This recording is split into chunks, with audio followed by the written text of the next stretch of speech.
नशेफरस के करीब गांव बदक की रिहायशी हमीदा सेठर जोजा मोहम्मद बचल सेठर नेशनल प्रेस क्लब पहुंचकर रोते हुए मीडिया को बताया कि उनका शौहर कराची में रिहाइश पजीर है और 2 दिन कबल गांव आया था। उन्होंने बताया कि गुज़िश्ता रोज़ उनके देवर अब्दुल रशीद, अब्दुल रऊफ, यासीन सेठल, कुर्बान और यामीन पंजाबी उनके शौहर को घर से ज़बरदस्ती घसीट कर अपने साथ ले गए। हमीदा सेठर का कहना था कि इससे कबल भी मज़कूरा अफराद ने उन पर तशद्दुद किया था। लोग उन्हें धमकियां दे रहे हैं कि खेत से दस्तबरदार हो जाएं और जगह खाली करके चले जाएं और ये भी कहते हैं कि खेत और रबाश लोग आते हैं। उन्होंने मज़ीद बताया कि वो रात भर अपने शौहर के वापस आने का इंतज़ार करती रहीं मगर वो वापस ना आया।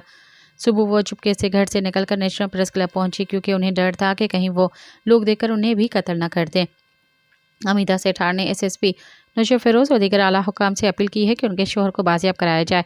उनका कहना था कि उन्हें शदीद खदशा है कि कहीं उनके शौहर को कत्ल न कर दिया गया हो या उन्होंने इंसाफ की फरियाद करते हुए कहा कि उन्हें और उनके बच्चों को जान का खतरा रहा कि हमें तहफ़्फ़ुज़ दिया जाए।